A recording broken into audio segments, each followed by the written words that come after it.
எப்படி இருக்கும் என்னென்ன பாதுகாப்பு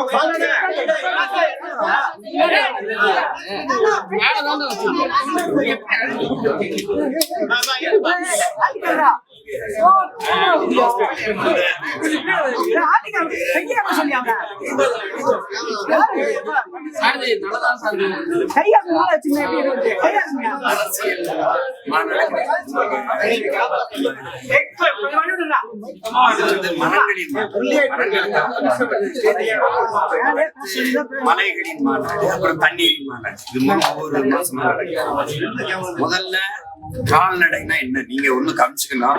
செல்வங்கள் அப்படின்னு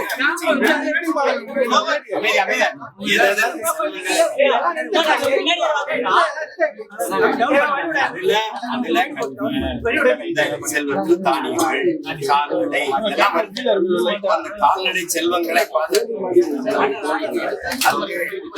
நினைக்கிற மாதிரி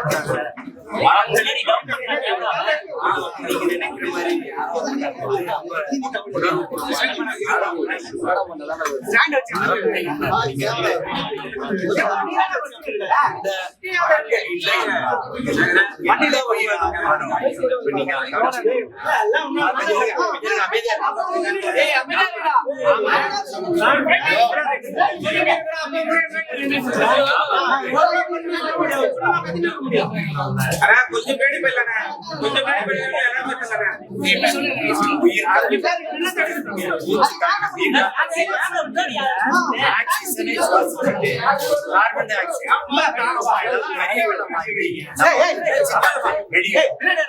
ஆனா மரங்கள் வருவாய்க்கு பாருங்க, கொடையை பாருங்க.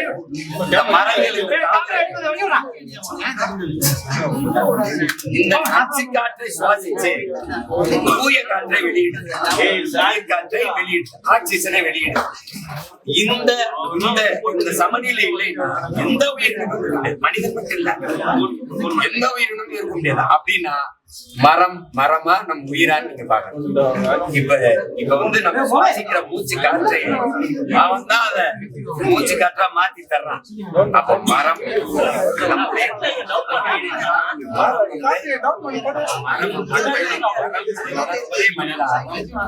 வனம் செய்வோம் அப்படிங்கறத கருத்தை வலியுறுத்தி நம்ம உங்களுக்கு புவி வெப்பமாகுது எல்லாருக்கும் தெரியும். அதை தடுக்க என்ன வழி இருக்குன்னா மரம் வளர்த்தல் ஒன்றுதான். அதை வலியுறுத்திதான் நம்ம வருகிற 30ஆம் தேதி எங்க ஐயா மனிதநேய அறக்கட்டளை நிறுவனர் சைதை துரைசாமி அவர்களுடைய எங்க ஐயா 68 ஏக்கர்ல காடு வச்சு என் தம்பி வெற்றி துரைசாமி அந்த மரங்களின் மாநாடு நடக்குது ஆகஸ்ட் 30ஆம் தேதி. தெரியாதவங்க பேசும்போது இப்ப எங்க அண்ணன் ராமராஜன் பாட்டு பாடி பால் கறந்ததை எப்படி அறியாமை, அது அறிவியல்ங்கிறது அறியாமை, அறியாம நீங்க பேசலாம். இப்போ ஒரு மாடை கட்டி வச்சுட்டு அது இருக்கிற பொட்டாஸ் வெளியே போட்டா என்ன செய்யணும்? அப்ப பெரிய வெடியை போட்டா வெள்ளிய இசையை ரசிக்க ஒரு எல்லா அறிஞரும் வரம்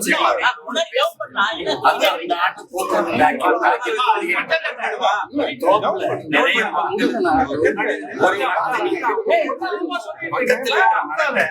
அடுத்த ஆண்டு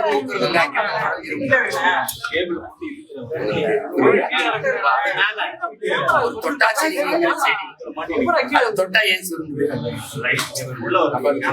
உணர்வு தெரியுது. அப்ப அதனால மரங்களுக்கு வந்து ஒண்ணும் தெரியாது. அது மரம் நம்ம பேசுறதெல்லாம் கேட்கும் உணர்வு.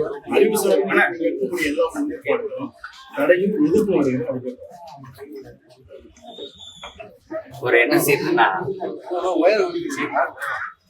ஒரு வீழ்த்தப்பட்ட தோல்வியுற்ற ஒரு சமூகத்துல வந்து ஒருத்தன் உண்மையை நேர்மையுமா நல்ல கருத்துக்களை எடுத்து வைக்கும் போது அதுக்கு எதிராக ஓரா கருத்துக்களை வைப்பாங்கன்னா உங்களுக்கு ரசிகர்கள். அது மாதிரி இது நம்ம ஒரு மாற்று கோட்பாட்டை முன்வைக்கும் போது, இப்ப நான் சொல்றது அறிவியல் உயிரியல் கற்பனை ஜப்பான் நாம் காடுகளில் தீப்பற்றி எரியாமல்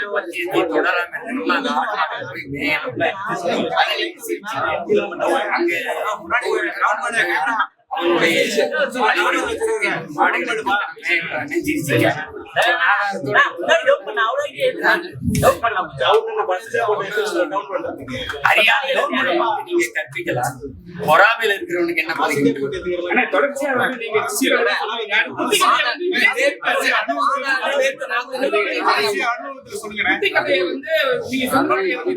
சொல்லிருக்காரு. அது உங்களோட தொண்டர்களும் சரி, எல்லாருமே சரி, நண்பர்களும் சரி, அவங்க சீமானமா சொன்னதுன்னு சொல்றாங்க. ஆனா அவங்க சைடுன்னு பார்த்தா இதெல்லாம் ஒரு கதை, எவ்வளவு புனைப்பு கதைன்னு சொல்றாங்க. அதனால முதல்ல நிலத்துல எடுத்து சொன்னது யாரு?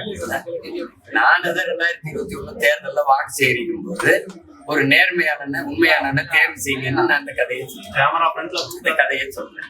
அத தம்பி இன்னைக்கு நான் இந்த நாட்டின் இளவரசனை தேர்வு செய்யறதா சொன்னேன். அடுத்த மன்னனை அவரு தளபதின்னு மாத்திட்டு அதை சொல்றேன். இதுல ஒண்ணு வருத்தம் இல்லை.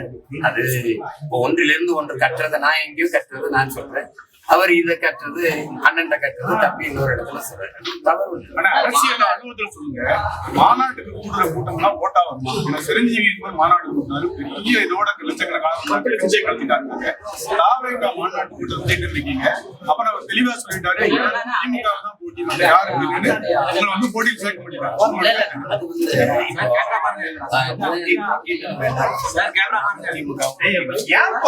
அதிமுக எங்களுக்கும் திமுக தம்பி அதே கருத்து சொல்றேன். ஒரு எளிய ஒரு கேள்வி, ஒரு சித்தாந்தத்தில் ஏற்கனவே முன்வைக்கப்பட்டு அது மக்களால் ஏற்கப்பட்டு சித்தாந்தமா ஏற்கப்பட்டுச்சா எப்படி ஏற்கப்பட்டுச்சுங்கிறது வேற. 60 ஆண்டுகளுக்கு மேல அதிகாரத்தில் இருக்கிற ஒரு சித்தாந்த கோட்பாடு திராவிடம், திமுக. அந்த சித்தாந்தத்தை அதை தாண்டி என்ன ஒரு சித்தாந்தம், அந்த கொள்கை கோட்பாடுகளை தாண்டி ஆக சிறந்த கொள்கை கோட்பாடுகளை வச்சுத்தான் அதை வீழ்த்த முடியுமே ஒழிய ஒரு சித்தாந்தத்தை ஒரு சினிமா உங்களுக்கு நான் சொல்ல, அவர்கள் திராவிடம் என்ற கோட்பாட்டை வைக்கிறாங்க, நாங்கள் அதாவது தமிழ் தேசியம் என்ற ஒரு மாற்று கோட்பாட்டை வைக்கிறேன். உங்களுக்கு எங்களுக்கு என்ன வேறுபாடுன்னு சொல்லுங்க. நீங்க வீழ்வது நாமாக இருந்தாலும் வாழ்வது தமிழாக இருக்கட்டும் சொன்னீங்க. ஆனால் இன்னைக்கு வீழ்வது தமிழாக இருக்கட்டும் இருந்தாலும் வாழ்வது நாமாக இருக்கட்டும் மாத்திட்டீங்க. எங்கும் தமிழ் எதிலும் தமிழ். நீங்க இப்ப எங்கேயும் இல்ல தமிழ்ங்கிற நிலைமைக்கு வந்துச்சு. அதனால நாங்க அதை மாத்த நினைக்கிறோம். நம்ம ஒரு கோட்பாட்டை ஒண்ணு மாத்திரம். கல்வி மானுட உரிமை, அதை கொடுக்க வேண்டியது அரசியல் நிலைமை. நீங்க கொடுக்காம இருப்பது மாபெரும் கொடுமைன்னு நாங்க கல்வியை எல்லாருக்கும் சரியா சமமா அப்படின்னு அது தரமா கொடுக்கணும்னு நினைக்கிறோம். அதே மாதிரி மருத்துவம் ஒரு மகத்தான சேவை, அதை மக்களுக்கு தேவைன்னு நினைக்கிறோம். அதை ஆக சிறந்த மருத்துவத்தை ஒரு 8 கோடி மக்களால் நிறுவப்பட்ட ஒரு அதிகாரத்தால் தர முடியாத கல்வி மருத்துவத்தை ஒரு தனியார் முதலாளி கொடுத்து விடுவான் என்பதை நான் ஏற்கனவே நான் அவனை விட பல மடங்கு தருமா என் மக்களுக்கு கல்வி மருத்துவத்தை குடிநீர் விநியோகத்தை நான் கொடுக்க முடியும் நான் நினைக்கிறேங்கிற கோட்பாட்டை நான் வைக்கிறேன். நான் அதை செய்வேங்க. அப்படி சொல்லிதான் நீங்க பண்ண முடியும். என் தம்பியே பேசும்போது நான் முன்வைக்கிற கருத்துக்கு நீங்க வாக்கு செலுத்துங்கன்னு சொல்லல, என் முகத்துக்கு வாக்கு செலுத்துங்க. இந்த முகம் இன்னைக்கு இருக்கிற மாதிரி நான் 5 வருஷம் கழிச்சு இருக்கேன். புரியுதா? அந்த முகத்துக்கு வாக்கு செலுத்துவாங்களா தமிழ் மக்களுக்கு? அது பொறுத்து. ஆனா மதுரை மாநாடுல அங்க அம்பேத்கர், வேலுநாச்சியார், தந்தை எல்லாருக்கும் இருந்தது. ஆனா மதுரைக்கு மிக முக்கியமான பசும்பொன் தேவருடைய எந்த கட்டுரையும் கிடையாது. விஜய் நிற்கும் வார்த்தை கூட எந்த பயன்படுத்தல.